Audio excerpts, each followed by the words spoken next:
freedom of association has tried to enhance democracy around the world and how it has fared out. And then, of course, after that, the fourth lecture, I intend to reflect on regional developments, particularly Latin America and Brazil, looking at a number of cases on Brazil. That, and of course, that I would expect, I think that you, Professor De Freitas, and the other colleagues who sort of will take the lead in the review of what the situation of freedom of association in Brazil has been, is, and what the prospects for the future are. And then in the last lecture, I want to connect to the changes in the place of work, which, as I said, to a certain extent, that has been hastened by the situation we find ourselves in terms of having to innovate the way we work. But it's much more than that. It's much more than that, because it talks to the ILO, the role of the ILO itself, its attempts at renewal, and what it means going forward. So we will reflect on that last lecture and what that means in terms of freedom of association. But for tonight, colleagues, I want us to look at the beginnings of the ILO. It's interesting that throughout human history, there has been terrible conflict. Unfortunately, with conflicts, not only is sort of resources wasted, but much more gravely, lives are lost. And if you go back, let's take the kind of the current longest civilization that has survived, and I'm talking now about China, a place that I came to know. China is a complex place, but at least I came to know for 5 years, having visited there regularly, sometimes as often as 5 times a year. It's an incredible society. They have 5,000 years, millennia of constant revolution, dynasty after dynasty, and every time they reinvent themselves. What I'm trying to put across is that, tragic as human conflict is, more often than not, it comes up with determination to make humanity better. The Chinese, you can debate whether, in fact, their society now is any better than it used to be. They will tell you that it is definitely. I mean, if you just look back, and as a young man, colleagues, I was once a hardcore Marxist of the Mao era, you believe it or not. And look at me now, I'm sort of, I'm almost right wing. And I sort of, now when I go back to China and talk to people, particularly older people that lived through the times of Mao, and this, remember, for me, he was my hero, and that sort of was not ill-founded. For those of you, I think, who are old enough, you recall a time of the pre-decolonization time in Africa, the apartheid time in Africa, the way my country, my old country, Zambia and Tanzania, were staggering with South Africa here. And only Mao stood up at a time when everybody that he sort of sought to fight for independence and freedom was called a terrorist. It is Mao who stood up and showed his solidarity with the African people, with South Africa, long before the conscience of the Western world was yours. So for me, as a young man growing up, that was, fantastic. I mean, I look back to those times. I was a radical student activist. I went to Cuba North Korea, sort of Moscow. And funny enough, the only place I never went to was Beijing during that time. So for me, Mao personified this struggle for freedom. But when you look at the history, the legacy of Mao now, when you look to sort of to talk to a lot of Chinese, including sort of colleagues of my age, it was a very mixed bag. In terms, there are people who now tend to label Mao as a war criminal in terms of the kind of destruction. And we are not talking about art of his own people that they went through. So when I talk of something good arising out of conflict, it's not always guaranteed. But what is, I think, regular is that every time humanity has got a terrible conflict, there is a time for reflection. In the Western world, right from the Conference of Westphalia, when they started sort of reflecting on what kind of societies they were going to have, the idea of the state being born out of there, and then of course closer to our times, during the both World War. And it's one of the World Wars I'm coming to now that gave rise to the ILO. There's reflection after a terrible era, and then you try to make for a better world. And that was the basis of the ILO. That is, in fact, what gave rise to the ILO. The picture this, you go back, we are talking about the sort of the 20th century, deep first industrial revolution. People are still at the core faces. For instance, my own father was a miner, so he sort of was a copper miner in the Zambian copper belt. It was like that. This was a time when, in spite of the fact that there were unions in the UK and France, they were not anywhere as influential as they came later. And interestingly, and I remind my colleagues who are employer representatives on the Committee on Freedom of Association, that the whole idea of the ILO, because now there has been a kind of a rethink, as I think Anil, you probably will follow that more closely than anybody else, in terms of the employer saying the pendulum has swung too far. In fact, some of them actually heckle the ILO, as they call it now, the Workers' Bureau, because in their estimation, the ILO has swung the other way. That it now simply represents workers' interests at the expense of the employers. And these were those times, and sort of ironically, it was the progressive industrialists, French and British mostly, and of course backed by their governments, and the idea of President Wilson, and ironically, the United States never joined the League of Nations.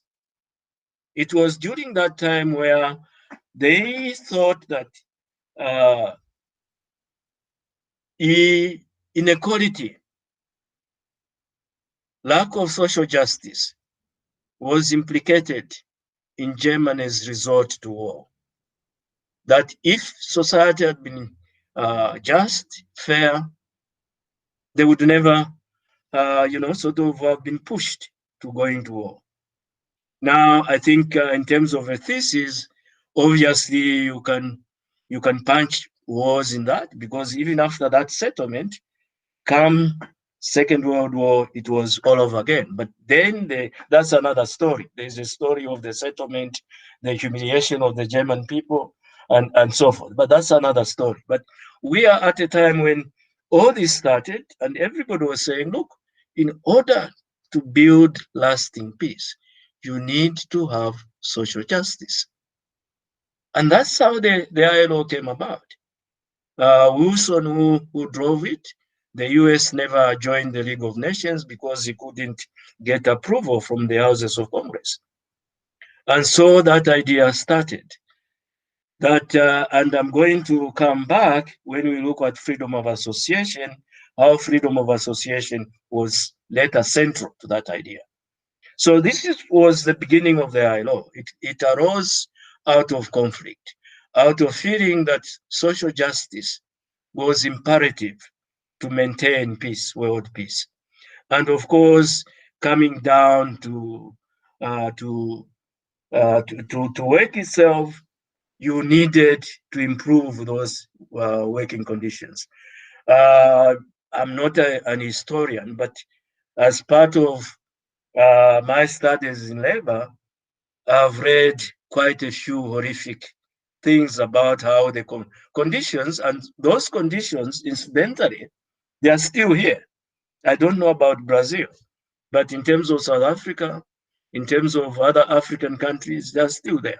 Horrible working conditions that the ILO sought as part of its mission to improve and to make sure that there was social justice. And then, of course, that social justice, just aside, is that if you look at the important intervention between Bismarck and the British Chancellor of the Exchequer, they came up with this model of social security, which was based on the 9 principles. That, of course, has been attacked, and I'm one of those who think they are too limiting in terms of what the needs are. But nevertheless, it showed an ingenious sensitivity to the need for social justice, both in the workplace and also out of the workplace. But everything, and this is important, particularly when we come to look at the democracy and the freedom of association, everything was tied to the place of work. So if you look at those 9 principles of social risks, they are tied, they are about health, they are about income loss, they are about sort of making sure that there is medical kind of treatment available. They are related to the risks that normally will be associated with formal employment. Again, the world has changed. It was possible to have that. And the ILO was this driver. So in terms of its objectives, it was there to address the rights at work in the trenches, as I keep saying, to encourage decent employment opportunities, but also to enhance social justice. And later on, and again, I'll come back to this, it was to encourage sort of social dialogue. And this brings me to the principle of tripartism in the ILO, a unique kind of feature, which I think I would suggest that we look at this as later on as one of the issues we should look at. What are the limits of the tripartite structure? Why was it, sort of seized upon as a basis for interaction, for social dialogue, among the 3 parties? Unique, still unmatched this year. And the proposition was very simple. The proposition was that, look, if you are going to have social justice, you need to have the voice of those who perform the labor, workers, and those who the employers, who are the entrepreneurs, call them what we will, and governments. And that idea was born. Okay, it was weighted, on government, even to this day. But it's amazing if you look at the way legislation, for instance, is made around the world, the extent and freedom of association is at the heart of that. When we look at the autonomy of unions and what they are guarantees, it is the idea is that no government can simply do it on its own, that it will need the partners. So the idea of the partnership between governments, workers, and employers was born. Unique, sort of in terms of its structure. I think it is still unique, even though I think in some that has been sort of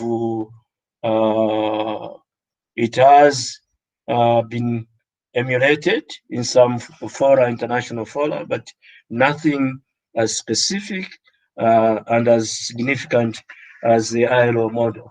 So that's what the beginnings of the ILO was, born out of conflict, and we are going to see in a moment the kind of approach that has been adopted in terms of to ensure that this model of sort of a three-way model works and what it has produced.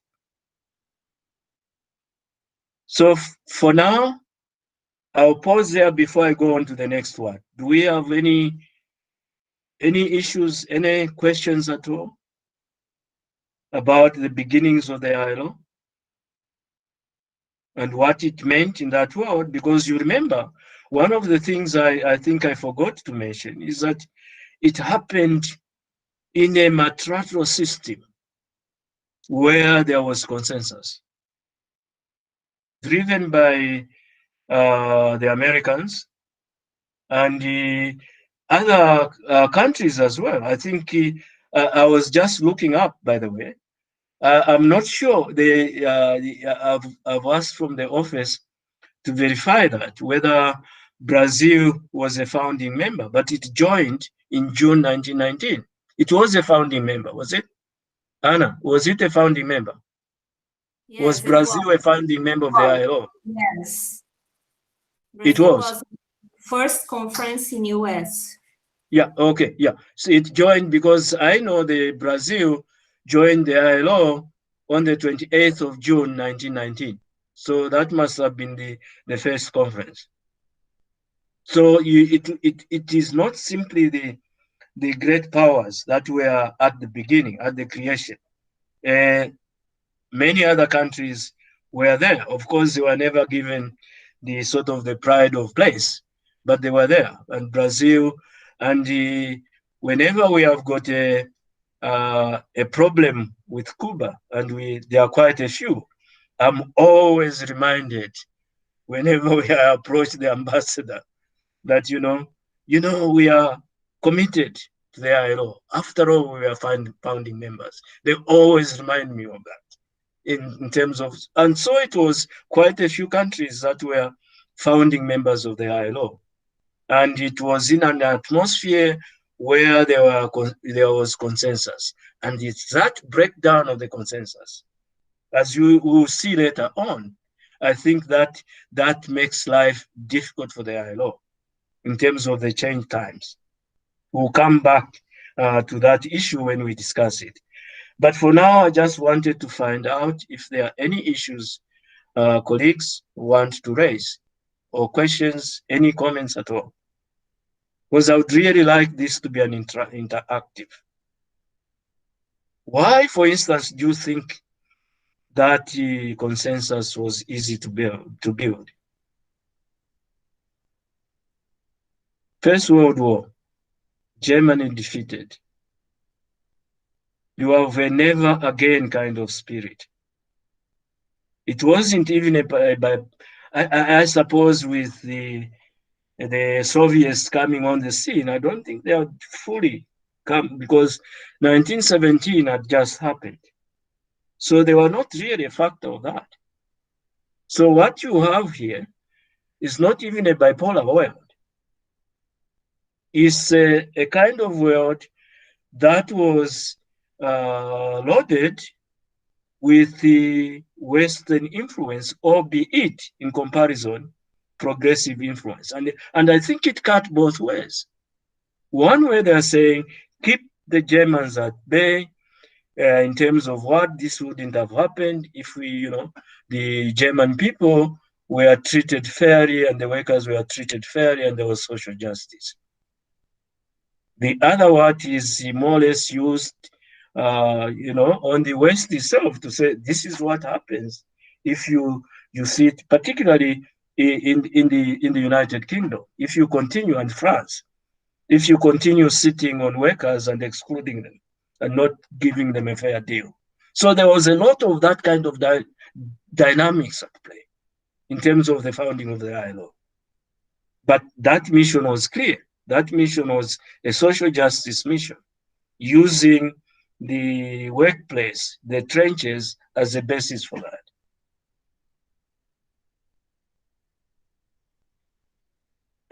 Do we any other word before I proceed?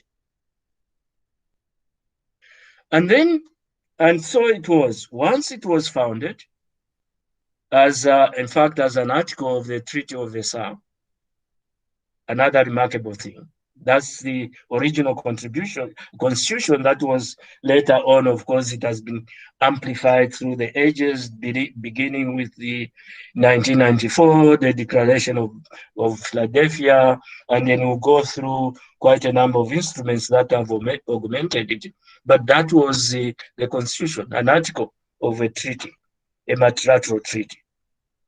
So it was very much born as the part of the peace settlement after the conflict.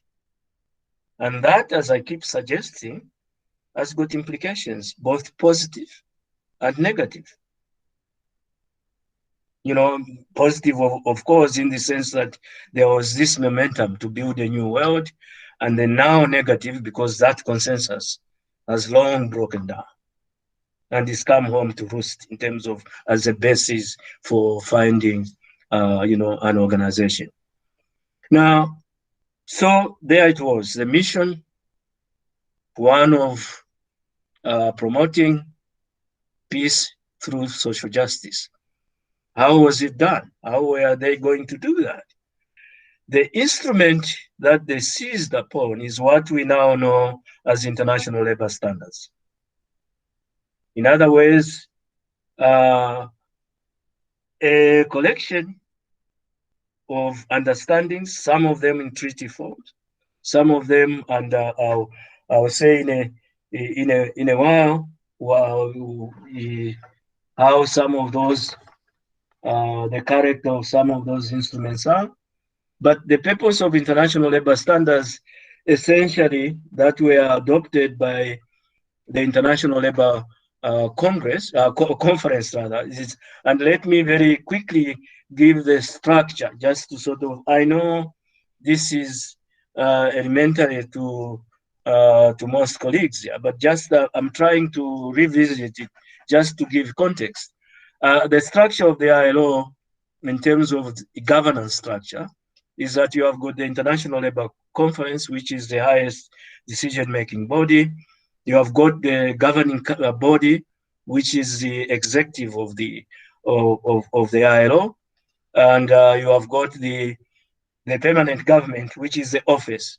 That the ILO in English, I mean, in Portuguese and the French, I think there's a differentiation, but in English, it's referred to as the ILO. One of those is the organization. The other one is the office, the secretariat. Now, the way international labor standards work is that these are multifaceted in terms of they consist of different instruments. There are some, and these I think the ones that are most known to people, they are conventions. And conventions are treaties. So people sign on. They sign on, the states sign on by ratifying them. And essentially, state sovereignty, which is the basis of international relations, how to modern as it might seem now, dictates that countries will only accept to be bound out of free consent of sovereign will. Those are the conventions. Now, I'm going to come back and suggest that it's not as neat as that, because they go beyond those conventions. And then you have got your recommendations. And these, like in the Uh, you might call them soft law. There's that concept, Anna, maybe I don't know, Professor De Freitas, where that concept of law exists in Brazilian law, where you have got soft law. In other words, these are recommendations. In many cases, they amplify the conventions, but they are not binding per se. They are for guidance. And as part of that guidance, we'll see how they dovetail the role of the office in helping develop capacity through technical cooperation. There are also what they call protocols. And protocols are adopted by the International Labour Conference. I'm not sure to what extent the legal nature of those are, and they are declarations. Declarations too are signed on, adopted by the International Labour Conference. And other than that, you have different nomenclature of instruments. You have the Fundamental Declaration of Principles, Social Water, 1998 is one kind of uh, a sort of important binding body of principles that guide their ILO. And then, of course, the most important of them all is the Declaration of Philadelphia, which amplified the ILO constitution in many ways and sort of developed it. So that's the bedrock of international labor standards. Why international labor standards? Uh, they needed a yardstick. The organization said, look, we are coming forth with social justice, but in order to attain for social justice, we need to level the playing field.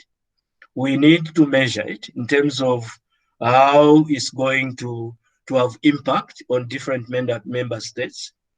And the way they structured it, and this is to this day, there used to be a time, I remember, when there were two sets of standards. There were standards for the universal standards that bound everybody, the equal sovereign states, and there were sort of standards that bound the colonial possessions. So you have the metropolitan in the case of the UK and France ratifying certain things on behalf of their colonies and choosing to what extent they would apply. So the principle I'm trying to sort of to alert you here is that the these conventions, these treaties, these international labor standards, no matter how you name them, are not rigid in terms of application.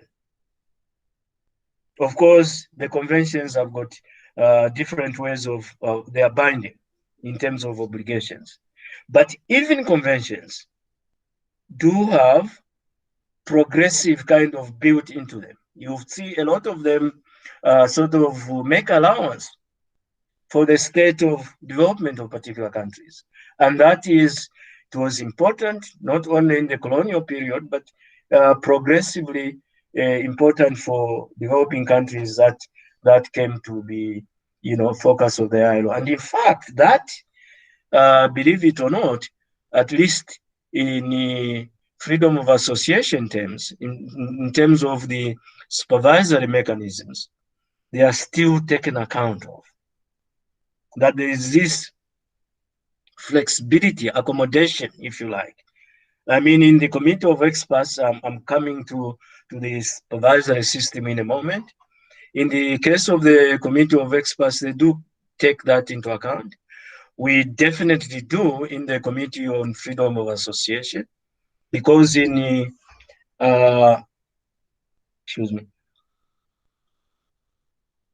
in deciding to what extent a member state has lived up to her obligations, you take into account the capacity in terms of, as long as that does not detract to the fundamental kind of requirements of that obligation. So what is expected typically by Burundi, which is one of the cases we have now, and Haiti, is very different from what is expected of Japan. Okay, in freedom of, I'm going to one of the. It's interesting that in freedom of association, one of the countries, first of all, to say that in the ILO terms, the most faithful countries in terms of abiding by their obligations tend to be Canada and Japan, except in freedom of association. Both Canada and Japan, I knew you probably will remember one of the cases, the recent Canadian cases, concerned, believe it or not, practitioners, legal practitioners, having their right to freedom of association limited. In Japan, it's the civil service. To this day, that is, and they have both ratified the two conventions, 87 and 98. So there is this kind of sort of, I think, consideration, if I may put it that way, that enables countries to take the system to take into account the capacity of the country. And if it is possible, one of the easiest things I find I can do for countries as chair of the Committee on Freedom of Association is that I can get them almost on the asking technical, assistance from the office. It's not normally from Geneva, but at least from the regions. That is part of ensuring that this leveled, the ground is leveled. Now, how obviously the question always is with international law is that how is it monitored, let alone enforced? In the case of the ILO, it's got three principal mechanisms that are built into the system of supervision in terms of international labor standards. There are three bodies. There is the Conference Committee on the Application of Standards, which is a committee of the International Labor Conference itself. And then there is the Committee on Freedom of Association, which is a governing body committee. It reports to the governing body. And then, of course, there is a committee of experts on the application of standards and conventions and recommendations. And that I'll go in a moment. Sorry, Professor, do you want me to share my screen with your PowerPoint slides or not? Yes, I've lost it. I've lost it. It's on the PC. You know, I'm BBC. And I've lost it. So I've got I wish that were possible. Maybe after the break, my wife will put me on. I'm now following a very small. Yeah, that would be useful. But except very kind of you. But I've lost it. I don't know whether I can find it. It's on the PC in front of me. I'm talking to you from the laptop. Never mind. Yes. So, Victor, you go ahead. Yeah. Okay, let me continue. I think after the break, we will definitely take advantage. Oh, it's coming. It's coming. Is it coming now? There you are. Thank you. Thank you very much. Thank you. But yes, please. Just to tell you, I mean, if Victor, I'm now on slide 5. 5, okay. 5, yeah, that's where I'm talking from. Thank you. This is great. Yeah, thank you. So basically, I was saying that in terms of these three principal mechanisms of oversight, the Committee on the Application of Standards is an International Labour Conference committee. In other words, is chosen for members of the for member states. So each year they have got a term. I don't know exactly how long that lasts. There are certain members chosen to make sure that the member states are sort of following conventions, applying standards, and that is a very kind of, if anything, again linking it to the question of implementation, it's a very stringent, in ILO terms, kind of committee to be, to appear before. In fact, countries, member states dread the idea of having to explain themselves before the conference committee on the application of standards. Particularly, there is the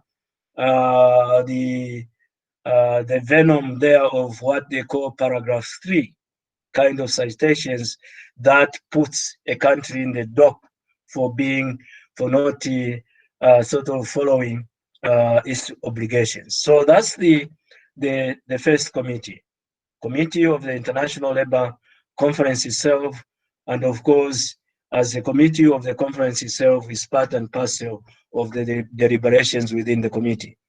The other one, which is my committee will come back to, is a stakeholder committee. It consists of 9 titular members with 9 deputies. So there are 18 members. And the chair is an independent chair. I'm not a member of that committee. I preside over it, and we'll go through how that works out, and much more meaningfully. And that is based, just in passing, that is based on the 2 kind of core conventions, if I may put it that way, 87 and 98. And this, by the way, unlike I mentioned that in connection with other conventions, those have got to be ratified normally to be binding. With 87 and 98, these are binding regardless of whether a country has ratified them or not. Why? By virtue of being part of the fundamental principles of the organization. As I keep saying, I'll come back to what these principles entail and how the structure and the application is. So, and the committee of experts on the application of conventions and the recommendations is an entirely independent committee. It's a committee of 26 members.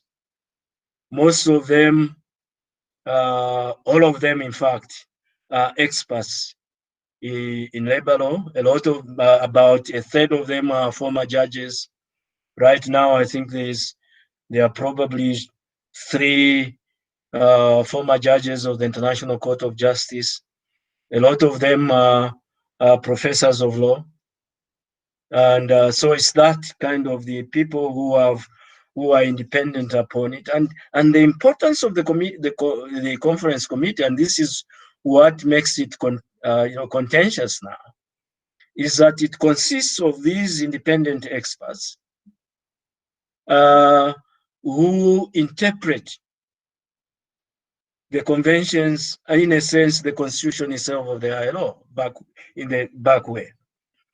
I think Professor De Freitas, Anna, and Anil, for instance, that the most contentious kind of issue, that of the right to strike, is one of those that was enunciated through interpretation of, through the jurisprudence of the committee of experts on the application of conventions and recommendations. And that is incidentally now the basis of the contention, particularly with, with employers. All of a sudden, in comparison, the Committee on Freedom of Association now is in good books, because they argue that at least that is representative. There are sort of 6 of them from each group. And as I will tell you when we look at it, in terms of how it works, the way it functions is very different from that of the Committee of Experts. The Committee of Experts functions, if you will, like a court, where you sort of, each member of the Committee of Experts is sort of given a number of conventions to mind, with the help of the officers from the office.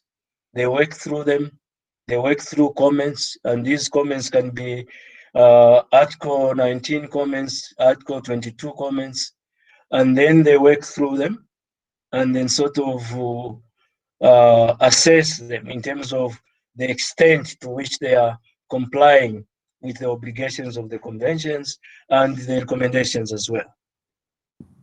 And yes. Do you see my screen here? I'm sharing my screen. Do you know here which slide exactly are you in at this moment? At this moment, I think I see. I'm just talking to. Let me see. You see, and this is, you are dealing with a BBC. I keep reminding you. Okay. No problem. No problem.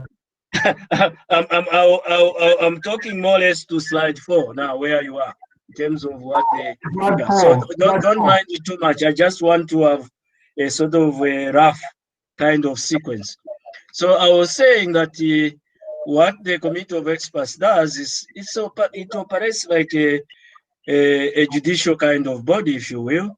They have these go through conventions, and in fact, Anna, you are the expert in this. In fact, you are more of an than I will ever be. Is that it's not every year that they go. There used to be reporting procedures, Article 22 reporting procedures that used to be, and incidentally, as an aside, I cut my teeth on those when I started out as an intern more than 35 years ago.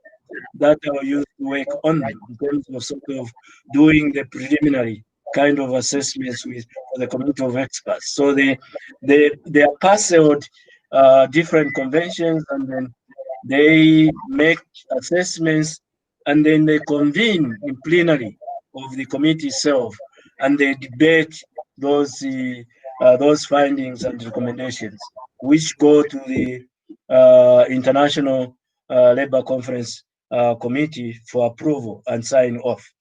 And there are different types of reports. There are annual reports, which now are not as widespread. In fact, a lot of those conventions now either by annual, some I think are 3 years, and so forth. That the Committee of Experts works through. So that's the way the 3 sort of monitoring supervisory mechanisms work now. And they are in addition to that, there are other ways in terms of supervision or assessment and monitoring of international labor standards, including commissions of inquiry. My dubious claim to fame was that I was a member of one of those as a novice of the Commission of Inquiry on the application of freedom of association in Zimbabwe in 2008 to 10. That is a special process where, after certain stages of trying to get a member state respect its obligations, a complaint is made, and then it is of such a seriousness that they decide to appoint a commission of inquiry. There is also another way of doing this, what they call the Article 26 kind of sort of representations that allow the work of the ILO in terms of the obligations that member states assume to be monitored and enforced. Now, you are at the right word. In chapter in 5, I want to pause. If you go back to slide 5, please.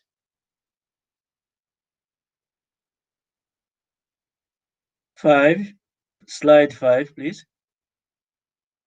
In any case of, yeah, slide 5. This is slide 5, Professor, here. Slide 5, International Labour Standards. Is that the, oh, no, I'm talking about the slide 5, 9, slide 5, yeah. You had it before. It's after International Labour Standards, I think. After what? This one? After International Labour Standards, yeah. Here, freedom of association or not? No, just before that. Before, okay. Yeah, before. It's before, yeah. What? This one or not? No. You see, I'm trying to figure. I'm sorry. It's the ILO. It's the after 4. This is the slide 4. Don't follow the numbers. The numbers are different from. This is 4. Yeah. Okay. It's after 3, not before. Sorry, it's after 3 because I'm going to come back to freedom of association. So I'm skipping that. Yeah. It's point 4, slide number 8, or not? Yeah, no, not the next one. The next one. Slide. Yeah, that's the one I was on. Okay. And I think I suggest we should take a break here because when I come back, I want to look at the ILO at the crossroads and sort of finish off. Professor De Freitas, can we take a break? Yes, for sure. How long A comfort break? What, 10 minutes? I think it's like 10 minutes. So we'll be back 20 past 15, okay? Okay, thank you.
No, I haven't.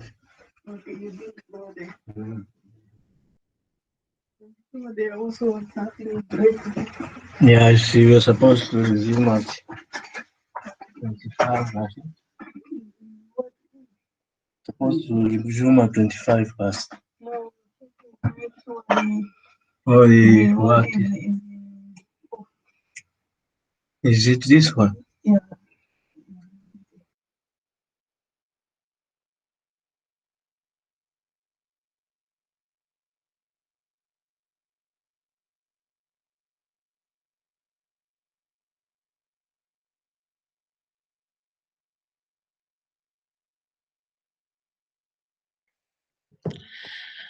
So I think, Victor, you're in the presentation mode, aren't you? Victor, are you in the room? Are you Yes, in yes, the Professor. I think you're in the Yes. presentation mode. Professor Evans, do you think it's working good? If we keep with Victor, hold on the presentation, the slides. I think it's not listen to me. Okay.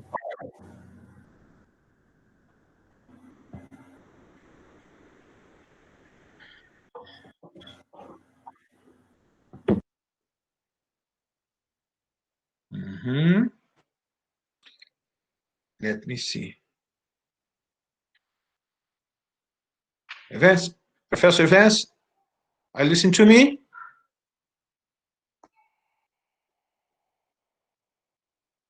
Yes, I'm listening to you. Okay, Shall we just to ask. resume? Okay, no, just to ask if you prefer to keep with Victor present in the mode, the presentation mode, or if you have any other idea, if it's working good. Yeah, this is working good. It reminds me, in terms of if when she puts it that I can follow roughly. I'm not keeping it strictly to it, but it gives me a sense of where I'm going. Yeah, thank you. Okay, it's good. How is it? How is it going? The reception there. How can you give me a sense of how people are? Are they following? Am I Yes, talking too fast? yes, obviously, it's, very, very good. And then some of them, João Carlos Teixeira also have a question to ask you, and he'll Yes, be able to do it as soon as yes, we go back. And yeah, yeah. what else? I think everything Yes, is. please, they can stop me at any time to go back and all that. In fact, I prefer an interactive one rather than just talking. After Yes, uh, I, Sebastiana here is an expert in pedagogy, whatever you call it. And she I realize. says people, after particularly the virtual, yeah, virtual world, people don't follow after a certain time. You know, the attention span, I think is very, yeah, I yeah. think it's I think it's going good, but probably they are a bit ashamed for not interrupting you because Yes, well, we're coming back to the beginning of the centennial story history of yes, ILO. yeah. But I'm encouraging them to ask questions and to Yes, well. yes, please encourage them to ask questions what we have covered, and then sort of, yeah, that I would appreciate that. In fact, as I said, I think what I'll do next time, Antonio, is that I'll send through areas, specific areas of issues we should discuss, yeah, after I've presented, so that people can apply their minds to them, either as questions or comments. I think that would probably encourage discussion. Yeah. Mhm. And but I also think that it takes sometimes the people, just to be a bit more comfortable to make questions Yes. and Yeah. Yeah. it Sure. takes Sure. time. I hope. Yeah. Yeah. We're in Yeah. the open section. It's Yeah. good. Yeah. Yeah. Okay. Sebastiana is here with me. Is Syria there? Anna and Yeah, Daniel, are they there? I think they are in the break. Yeah. They're on the break. Okay. Yeah. Yeah. Yeah. Anna is here. Sebastiana is here. Hi, Anna is Sebastiana. here. Oh, See, hi. Hi, Neil. Yeah. Yeah. Hi, Anna. Is Syria? Nice, Is nice seeing Professor you Syria there. there? Yeah, Celia, my wife, she came to Yes. the Yes. It's in there. just to say hello to you, to be introduced to Professor Evance, to you, Sebastiana, and to say Yeah. that we still hope to be able to have you here joining us physically, presentially here in São No, Paulo. that's right. Yeah. Yeah. For sure, Yeah, next time. Thank you. I was telling Evans just as well you had a break because I was getting ready for bed. Oh, it's really late there. Yeah, I mean, it's amazing. You recall, yeah, Anna and Daniel. I mean, Sebastiana sleeps early. She's up before 6 every. I'm the opposite. I'm a night owl. I never, if I go to bed before midnight, I'm in trouble. Yeah. So it's completely opposite. Yeah. Yes. About the same. I don't Yeah. go to bed early. Yeah. Sebastiana. Yes, thanks. I'll keep meeting you. Yeah, thank you. Yes, Enjoy thank the conversation. Yeah. Thank you. Take care. Yeah, that's.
Are you guys ready to go back, Professor Vance? Yes, I'm ready. I'm definitely ready. Thank you. Well, feel yourself welcome to take some minutes, some additional minutes if you want so. No, I'm ready. Thank you. Okay. Well, as I told you, in the meantime, João Carlos Teixeira wants to ask you a question about, well, João Carlos, just unmute your microphone and ask the question by yourself, please. João Carlos, are you in the room? Yes, I am. Yes. You hear me? Yes, perfectly. Yes. So go ahead. Okay. Well, I'm a member of board of Lecttures on behalf of labor law in Brazil, and I'd like to know, Professor Kalula, what kind of assistance ILO can provide to undeveloped countries for accomplishing a specific convention or any other convention of, on the fundamental principles, and how does it function? Okay. Thank you. I'll take that. Thank you very much. The way, in fact, I'm going to come to look at the technical assistance, because what happens in cases where a member state or a party, sort of one of the social partners, they can ask through the state for assistance in terms of capacity or advice, even training, and in terms of the implementation of international labor standards. So when you talk of fundamental principles, in fact, they are always running those kind of sort of workshops, seminars, but much more than that. If Brazil were to ask for that specific kind of what they will design a program around what their needs are. That I think they do quite easily, and it will not always be from Geneva, but more often I think there is much more better expertise in the region itself, because you have got ILO officers there, officials who know what's going on much better than from Geneva. So you in that case, that request needs to be channeled through the Ministry of Labor or whoever deals with the ILO, and then they'll take it on. And if it's on, on freedom of association, as I said, they are very, very kind of sort of willing to assist with that. Yeah. Yes, Professor. Professor, just by the way, I would like to remind you, students and audience, that Professor Evance sent us two cases. The case 1487 from 1989 about the Brazilian constitutional provisions regarding freedom of association, and the case 2739. It's already available. Both of them are available in the classroom platform. And the second case, the case on 2009, with followed by 3 different reports. So just to remind you, okay? Yeah. Thank you, Professor De Freitas, for mentioning that, and I will come and discuss those when we look at the impact of freedom of association on Brazil. But if people could, and incidentally, talking of the materials, thanks a lot, Prof, for reminding me. If you look at the end of Victor, are you there? Yes, Professor, I'm here. Yes. Have you kindly circulated the PowerPoints? Because at the end, there are sources there, and everything is either available in links or I sent them in advance. So please, I would encourage members of class to look at those. Yeah. To look at those, and then we will sort of discuss them as we go. Yeah, thank you.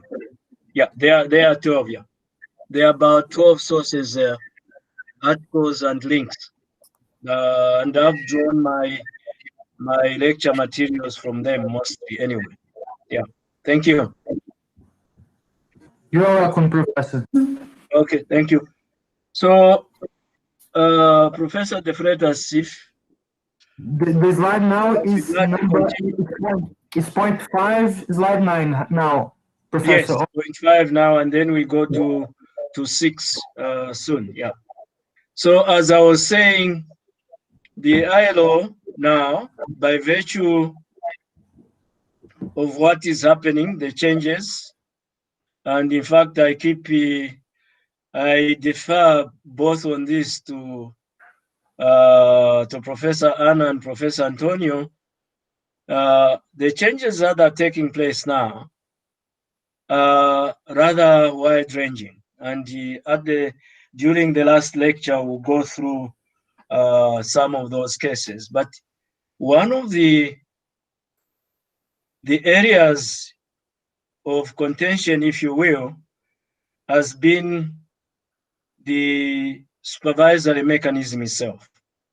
There's been a lot of debate at the International Labour Conference and among the constituencies, workers, particularly employers, about the standard system. And what they have instituted now is that they have got what they call a standards review mechanism, which is sitting. I think they have produced their first report in terms of looking at ways that would make the implementation of standards much more effective, improving the system and so forth.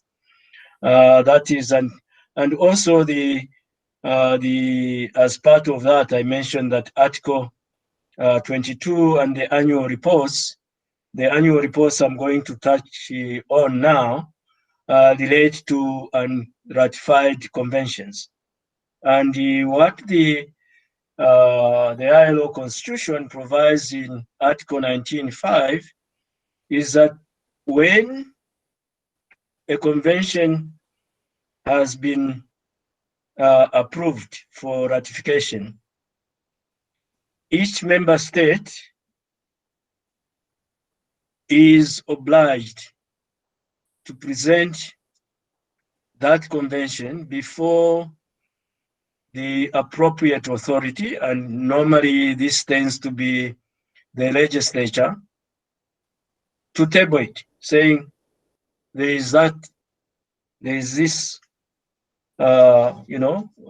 convention, we haven't ratified it, and we would like your advice. And normally that's each country has got its own special ways of doing that, but that is a requirement of the constitution, that you must present, each member state must present it before the appropriate authority that has got the power to to enable or facilitate ratification as such. It doesn't oblige members to ratify, unless, of course, we are dealing as we with those conventions which I'll come to that apply irrespective of ratification.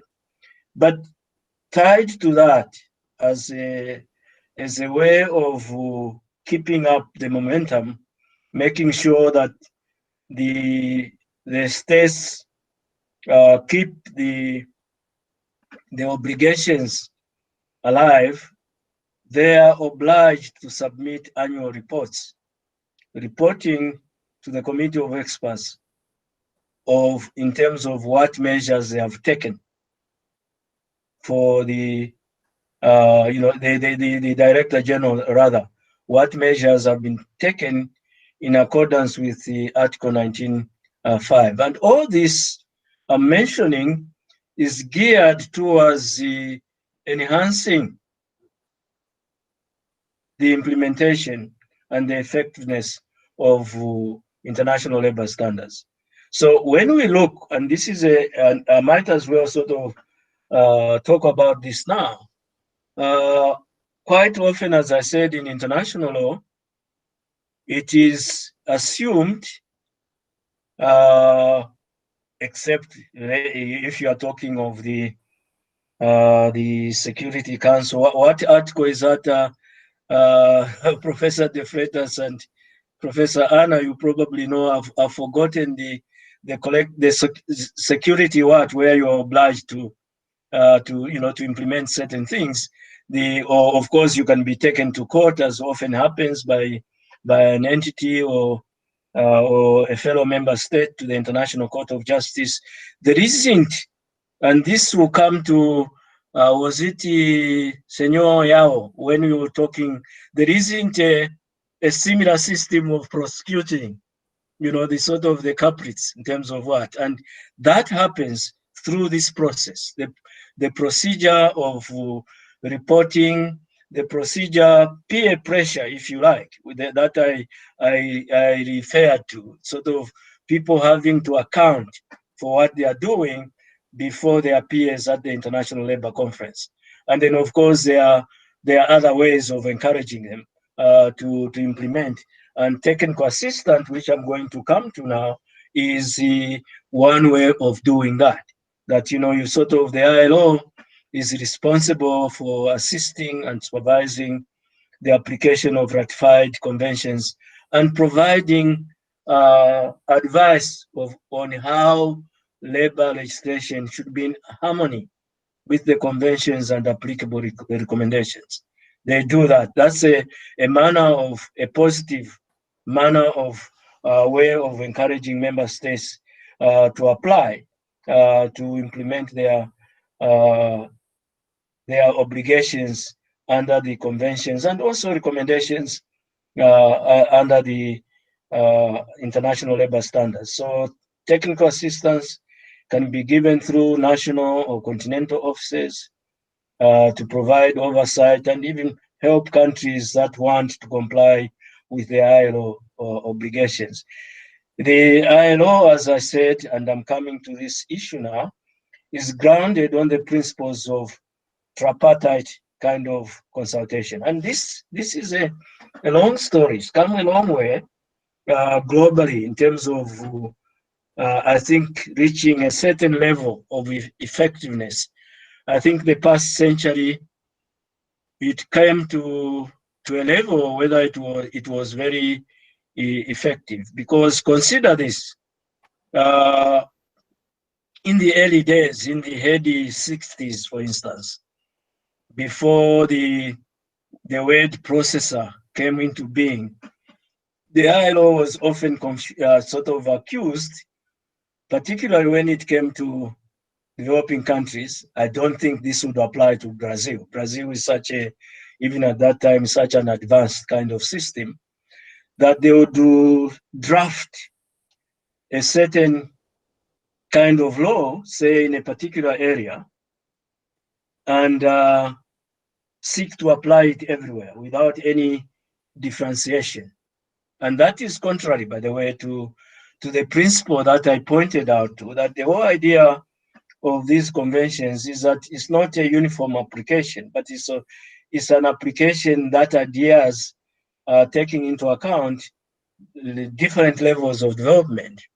And anyway, according to this kind of myth, the ILO simply tended to go around with a standard kind of registration that they propose for countries, particularly developing countries, without taking into account what the specific circumstances of those countries were. And tripartism has changed all that.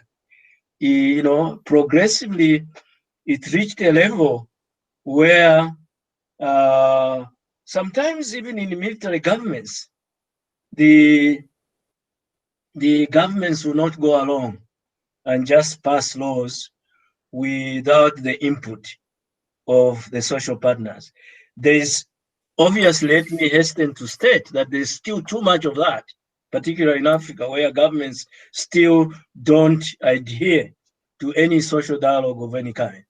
But increasingly, because the whole kind of sort of supervisory system obliges, by the way, the member states to have the social partners comment on the reports they are sending to the ILO.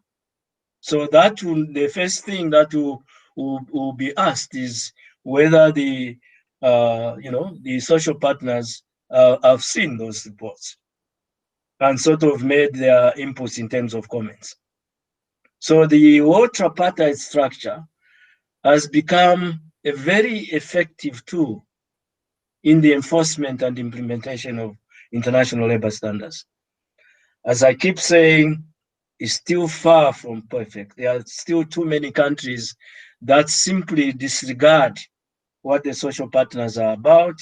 And when we come to trade union autonomy, you see that is a problem where there are no independent unions.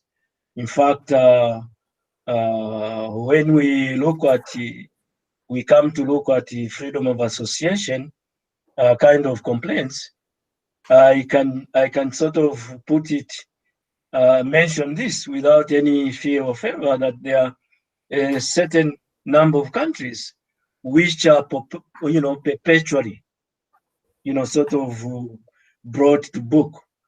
And the way that happens, of course, more often than not, is not through the social partners in the country, but through international organizations like the International Trade Union Congress and the other interested countries. Sometimes it's the governments more or less nudging those who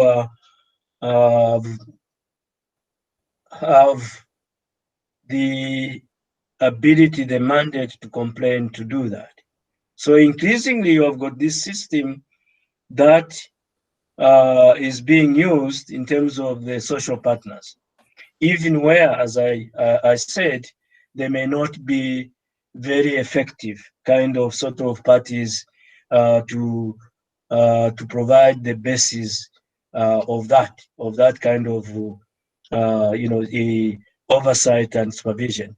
So the whole aim of the ILO system is to provide an open and transparent kind of supervisory mechanism where the process is transparent and fair and rigorous, and it can lead to consistently impartial kind of outcomes. And that is, you're talking about if you bring in the law that justice must not only be done but be seen to the maximum to be done. That is more or less the approach and the aim of this transparency kind of and the open system of implementation of international labor standards. So applied in the ILO context, the maxim of openness and transparency means that the goal of ensuring that the system is transparent itself is not enough. The goal is that all the mechanisms are not only transparent but fair and equitable. Remember, and we will keep coming back to this in terms of the objectives, the purpose of the ILO is ensuring social justice, and social justice inherently has got to be fair and equitable, and that's the aim. For the system to be transparent, it has got to continue to involve all relevant stakeholders, not only in the drafting of the law, but in the implementation of the law. And going back to that story in the 60s, is now sort of common, definitely in the countries I work in Southern Africa, that normally whenever there is an amendment or a new piece of labor legislation to be passed, the stakeholders, that means the tripartite parties, government, employers and workers are involved. Normally what will happen, the ILO will send an expert to help the parties either sort of amend the law to bring it in line with the obligations and the fundamental obligations of the organization, and they will be negotiated. So a lot of them negotiated outcomes, and then of course the law officers translate those into law in terms of, and that is part of this hidden, if you like, oversight or supervision system, and that sort of the parties must be involved, and it must be fair and transparent. So that's in terms of the supervisory mechanism. Are there any questions on this, colleagues, before I move on? Just as Professor Adriana Calvo, do you have a question? You have a question, Professor? I don't know. Hi. Can you listen Hello? to me? Good, Can you hear good. Yeah. Hi. Hi, Professor. Hello?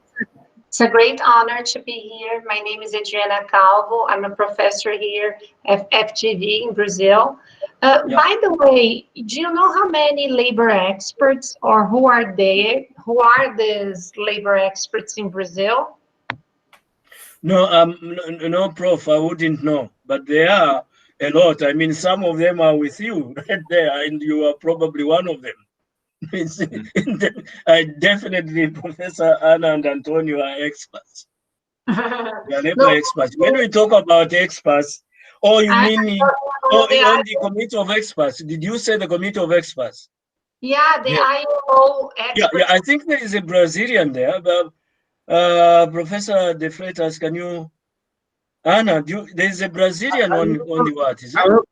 I don't know exactly currently, but used to be José Francisco Siqueira Neto used to be the ILO consultative board. I don't remember. Anna? I think she was one of them. Okay. Professor Carla Romar. I don't know how many. It would be interesting to know who are our representatives. Okay. In fact, next time I'll come with that list. I've got the list somewhere. And normally the way it operates is that there is a regional geographical representation. So Latin America has got more or less a certain number spoken for. I know there is the dean from Argentina, who used to be the dean of law at Buenos Aires. She's a member of the committee of experts. But I'm not sure whether there is another Brazilian. So they tend to have sort of geographical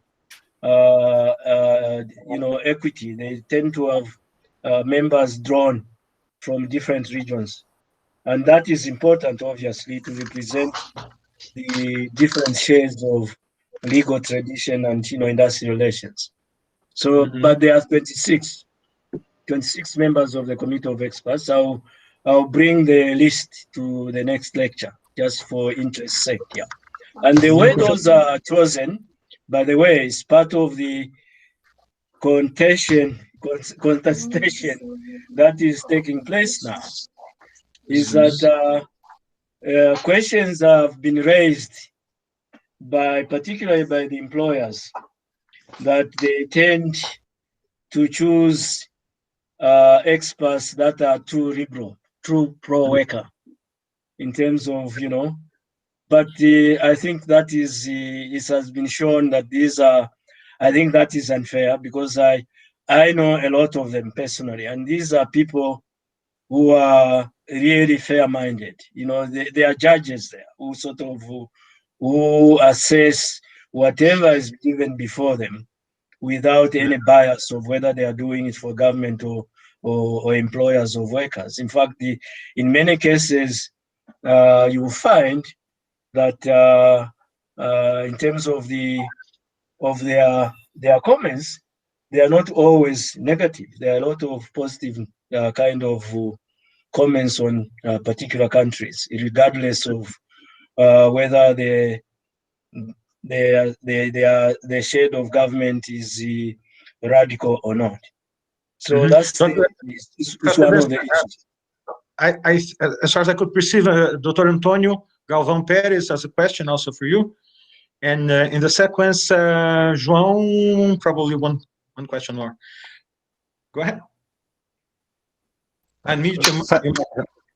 Thank you, Professor. It actually is not a question, but first of all, thank you for the opportunity to be here to listen to the lecture.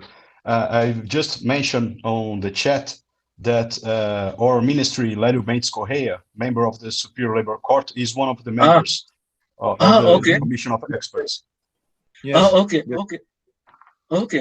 Okay. That's good. Yeah, that's good. So yeah, great. Yeah. And talking about the Brazilian Superior Labor Court, Professor Evance, curiosity, and coincidentally, we are having a judgment, an important judgment about the strike that is currently affecting the mayor office. Yeah, that's very important. It's a national. Yeah, that's interesting. Yeah, definitely. Yeah. Okay. Has it been decided or is it pending? No, it's currently being decided. I don't know if being decided. It's under consideration. That would be interesting. That would be interesting. Yeah, that would be interesting, because there have been. Yeah, okay, that's great. Yeah. So this is more or less the supervisory system, and as I said, I have a list of the conventions that Brazil has ratified. I will share those with you next time. And I thought, not as to preempt, just to very quickly sort of look at the decent work agenda. We are going to come back to it, as I said, in the last lecture, to consider what this means now. The decent work agenda is one of the principal kind of sort of instruments that the ILO has now adopted. It's a very ambitious, and it has been in place for quite some time. This hasn't just been, it goes back as far back as 1998 in its sort of conception. And the idea is that you want to have decent work wherever there is work. And that is one of the difficulties, rather the interesting issues that we will consider in the last lecture. And namely that, as I mentioned at the start, the ILO started this work, set out all this mechanism in a situation where the assumption was that, the big workplaces, the big companies would continue. That, so you would have in those big companies a capacity, if you will, of being able to provide decent work, being able to have partners in the form of unions to negotiate with. And of course, as part of the social justice mission, what was within the size of the ILO was the reduction, if not alleviation, of poverty in society, but also much more importantly, and this is where the social protection comes in as part of the whole entire ILO agenda, to cover those vulnerable in society, particularly workers, working people. And this is the agenda that has been in place. In the 20th century, you have seen, and I've said somewhere, and it's not only me who has said this, I think there are quite a few people. It may be even you, Professors Antonio and Anna, have said this, that the 20th century was the ILO century.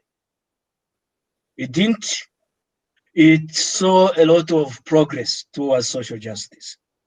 Lots of problems still left, but at least you'd see with attempts like globalization, social, there was a commission, as I should mention in passing, we're going to come back to that.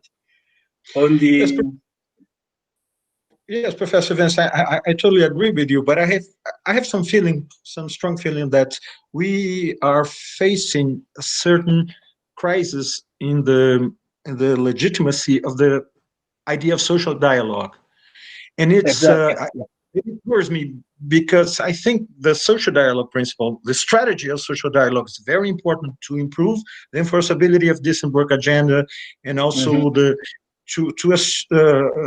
assure that the thing is not just rectifying conventions, but the thing is how to make it effective. And for this purpose, it's really important to have the social dialogues, the social partners equally committed with the effectiveness of the principles and the ILO labor standards. To the extent that we face currently a crisis in the legitimacy of this principle, which is also a strategy, I think to a certain extent, I think we have to rethink some way to put them together again. I mean, just to I mean, ILO, it's important to send and to widespread the idea of partnership, which is in the core idea of the tripartism itself, isn't it? Yes. Yes. No, I couldn't agree more, Professor De Freitas. That's precisely the point. And in fact, it goes further than that in terms of the issue. I mean, it has been suggested that the genius of the decent work agenda is that the ILO conceives of a situation where there should be decent work regardless of where it applies. All very well, if you are talking of a normal formal place. How do you apply it in the informal sector? And there are now the issue that, like you, Prof, I am convinced of the efficacy of this social dialogue. As a basis, everything follows from there. It doesn't, and if you can find, there's definitely in freedom of association. Freedom of association is nothing but social dialogue. That's the basis, and that is not respected. The ILO has not, in my view, thought through how that is going to be applied. But there's also another issue, Prof, that you might want to consider, and that's the issue that the argument that this tripartite structure is too limiting.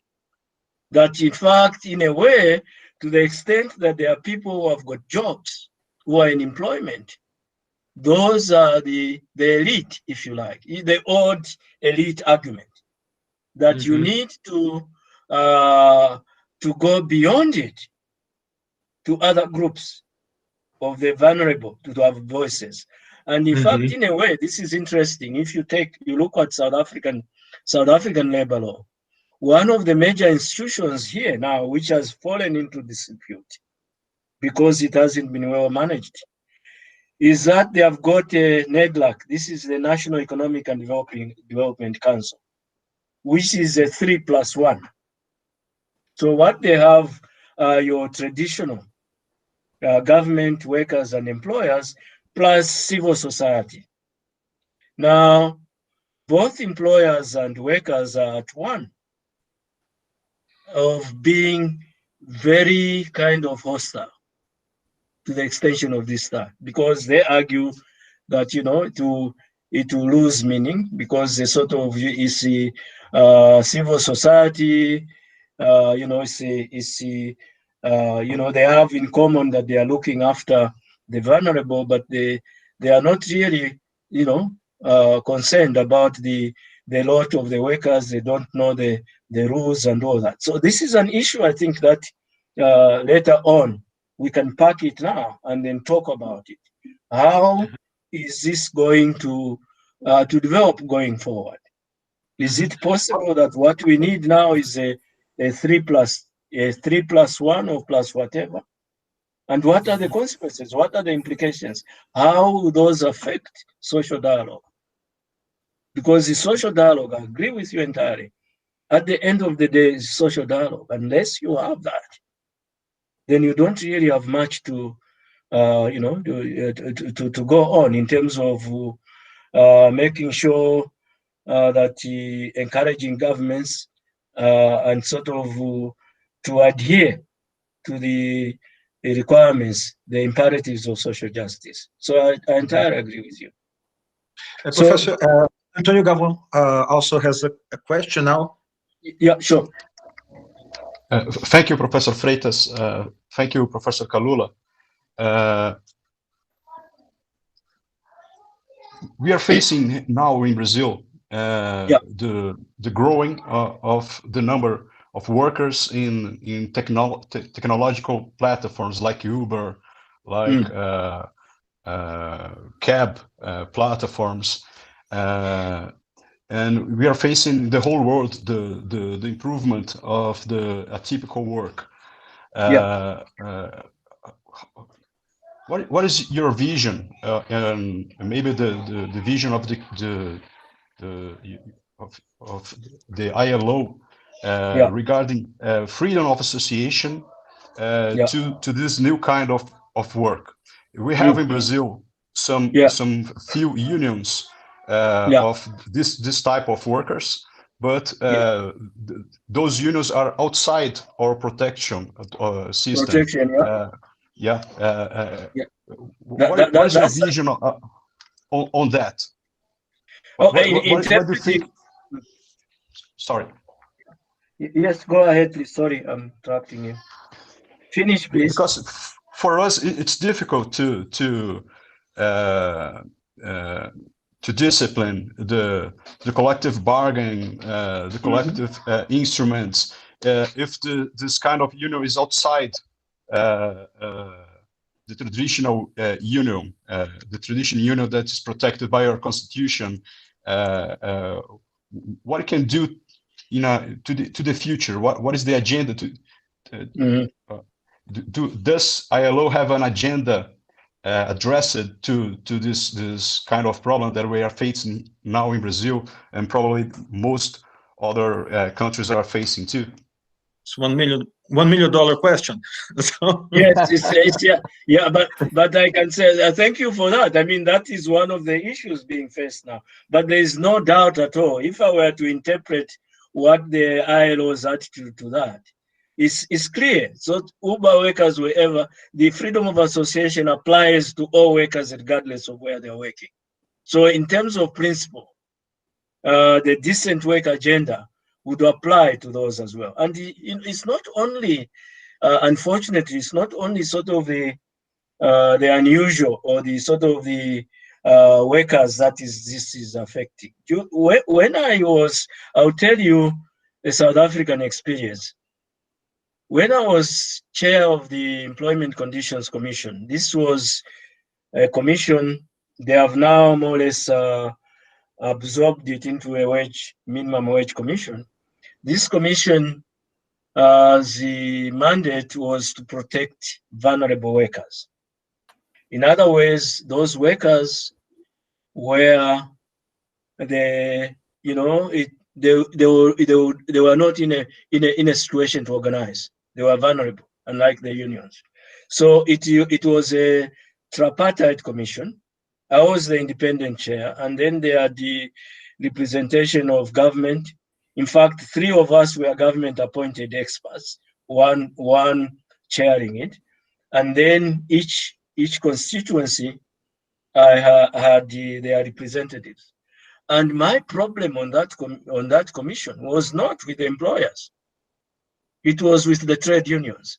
Why? Because the trade unions thought that domestic workers, because we covered domestic workers and farm workers, were bringing everything down. The employers were my allies in pushing through, what the outcomes of that commission in terms of determinations. And these were sort of delegated legislation that whatever we recommended, the minister would sign an order and it becomes law. I had to fight unions tooth and nail on that. So this idea that you have is very similar to that. How do you protect these kind of sort of, the workers that are scattered all over the place? And the unions have not started thinking about it, except in some countries, in Ghana, for instance, now. There has been an attempt even to organize the unemployed into a union of some kind. But again, the line is very sort of to provide them training and opportunities and all that spill over, and the line is not very clear. The unions have not been imaginative about it in terms of how they are going to reach out to this class of new workers. And in fact, not only that, and that I think Professors Anna and Anil might have a view, even in progressive circles, the idea of the Uber workers as the, sort of bona fide employees is not sort of universally accepted. That's a basis of contention, I think, that we should probably come to and then debate in terms of what the Brazilian experience is coming up with, what it means, what the issues are, and how the ILO can step in. But just from the outset, the ILO, in terms of principle, any worker, in any environment, deserves the protection of international labor standards. How you do it, that's the question. That's it. Thank you, Professor. Professor, do you have any paper or more elements about this Ghana new law related to this matter? Yeah, I mean the what is not a law, the unions. I haven't got it in hand, but it's something as it happens. I've asked a colleague to share with me what has been written about this approach of the unions. And when I do get it, I promise I'll share it with you and everybody else here. But it's very interesting. And incidentally, in Zimbabwe now, because this brings me to another area we are going to deal with, and that is the formal economy. in Zimbabwe and in most of SADC countries, a lot of sub-Saharan countries, what you have now are economies that are less than 10% in the formal sector. 90% in the informal sector. Even in South Africa, which is the most industrialized country in Africa, the formal sector here is 40% and declining. You've probably heard of the current development. This past quarter, the South African economy has shrunk by 51%. So you can imagine the consequences in terms of the workers. So you have got more and more workers, on the margins, looking for ways to survive. So these are issues I think we need to bear in mind. So what the ILO has done in terms of to drive this agenda forward is to have an approach that focuses on 8 conventions, the so-called core conventions. And these are in areas of freedom of association, the 2, 87 and 98. You have the ones in forced labor, the original one, the 1930, and then the abolition of forced labor. So those are 29 and 105. You've got the minimum age convention, 138, and the worst forms of child labor convention, 182. And then you have got the equality and discrimination conventions. Those are 100, the equal remuneration, the discrimination, employment and occupation, 111. And then there are other related conventions. So you have got these conventions in the 8 areas that sort of deal with the freedom of association, forced labor, child labor, and inequality. And the idea is that these have been paired up with the some related conventions that look at and there's a list as well. If you look at that, there is of course the right to maternity protection, employment security, domestic workers. They are a convention, and this is significant. The 189 is a very significant kind of convention because not only does it deal with the most vulnerable workers, but it's overwhelmingly women. And it's remarkable in terms of the domestic workers. The importance of domestic workers is not just that they enable women mostly to earn a living. They make it possible for other women to work. Because most of them, in South Africa at least, there are about 1.2 million domestic workers documented. Many more if you you take the real numbers into account. And here in Brazil, a couple of years ago, approximately 3 or 4 years ago, the ILO published the statistic data about our domestic employment, and we had about 7 million domestic employees. 7 million is just about something very, very unique, because you have in India you have about 4 million domestic employees. So it's a huge amount of workers, and it's very important. And they are the most vulnerable, most abused. And as I keep saying, their importance is not only in earning a living for themselves and their families, it's enabling other women to work. So the question there comes in terms of enforcement of wages is how do you get around the fact that the employers in these situations are themselves very vulnerable? They are not in and the unions, as I keep saying, are not very sympathetic to these workers.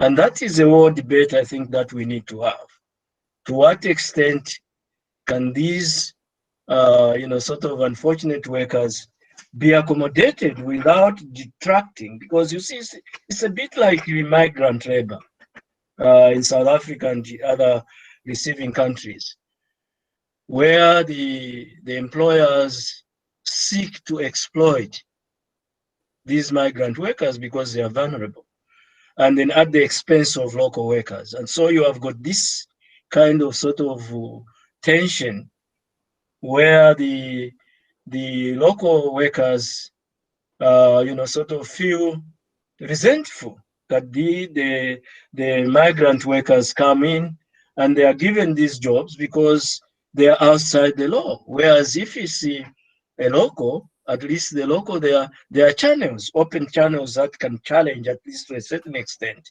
that exploitation.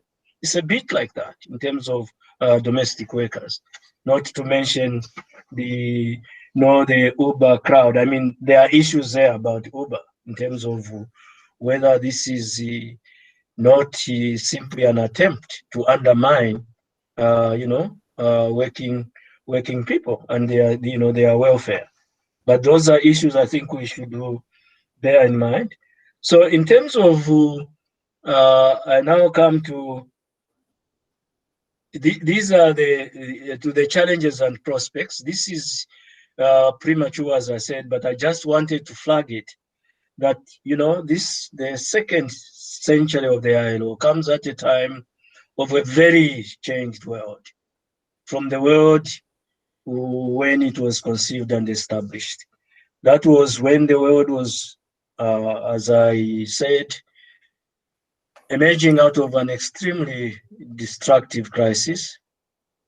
Millions of lives lost, and it produced a much immediate rallying point in terms of sort of building that multilateral consensus, which, as we shall see when we reflect on this, has now more or less, abruptly kind of become undone.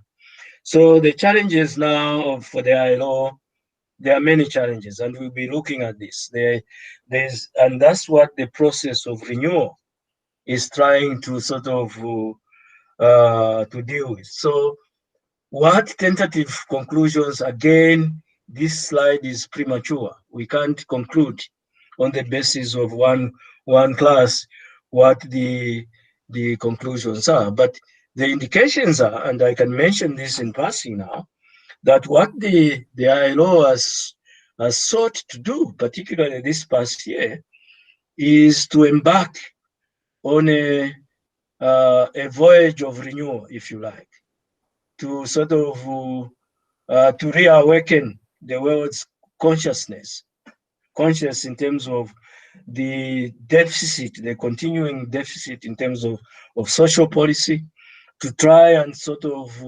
meet the challenges. And this is, again, is an interesting subject that we must really deal with. What it means, what the future of work means now.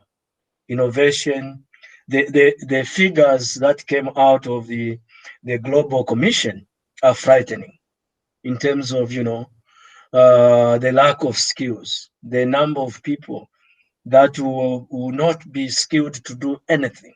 What do you do with them? What do you relate in terms of the educational systems you have all over the place that really don't relate to the needs of the new workplace? So those are the issues that we have to explore in some depth.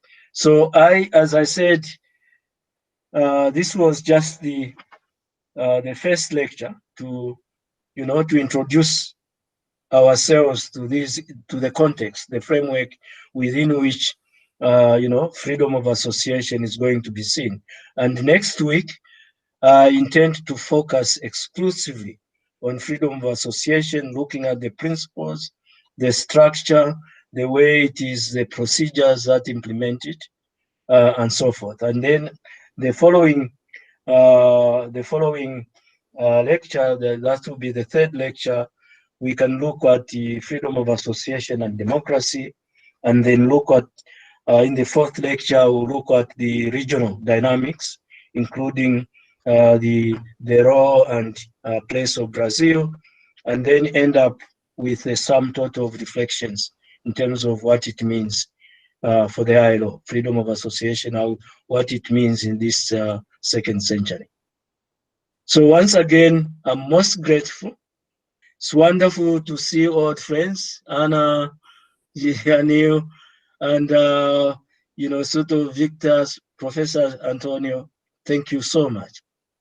It's